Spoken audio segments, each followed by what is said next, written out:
मैं सबको आह्वान करूंगा कि ज्यादा से ज्यादा लोग, लेकिन आशा ही है दादा के लिए सब बाहर आके इधर मतदान करेंगे। और आपको दिख रहा है आज सुबह सुबह भी बहुत इधर लोग आए। बाकी के बूथ पे भी मैंने फोन करके हमारे पोलिंग एजेंट को पूछा, वो सब बोल रहे हैं कि प्रतिशत अच्छा है, बहुत लोग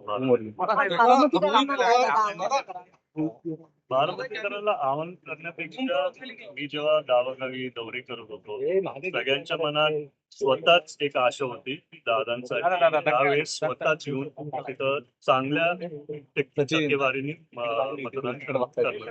मी आता सांगत आलोय की जर ते त्यांच्या वतीने प्रचार करत असतील की त्यांच्या वतीने करतायत दादांसाठी, त्यांच्या वतीने प्रचार करत आलोय आणि आमचे मित्रपक्ष त्यांच्या वतीने प्रचार करतायत। त्याच्यामुळे दुसऱ्यांच्या मनात काय भावना ते प्रचाराच्या धर्मात बोलत असतील त्याच्याबद्दल मी नाही काय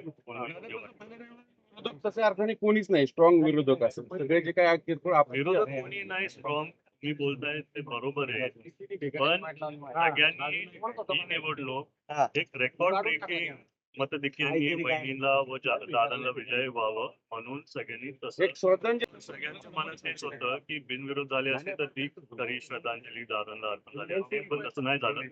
म्हणून यावेळेस गावोगावी जाताना पण जिल्हा परिषद पेक्षा प्रतिसाद खूप लोकांचा होता, ते त्यांची भावना मला सांगत होते आणि दादांचं प्रेम सगळ्यांच्या मनात असं दिसत। या प्रचारात आम्ही तुमचं भाषण ऐकलं, अगदी दादांचे जे आठवणी आहेत गुजरातमध्ये लोक तुमच्या दादांना बघत होते।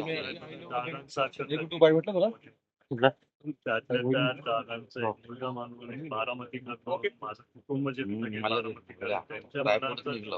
तरी थोडे क्वालिटी दादांचे दिसत असतील तर ते होणार।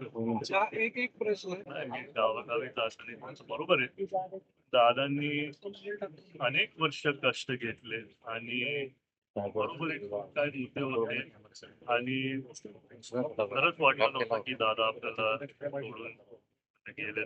मनात पण अजून ते वाईट वाटतं। लोकांची एक आशा आहे आणि जर मी त्यांची कामं सर्वांची करू शकलो आणि करतोच आहे तर मी नक्कीच ते करणार आहे, सगळ्यांसाठी मी काम सर्जनशील न्यूज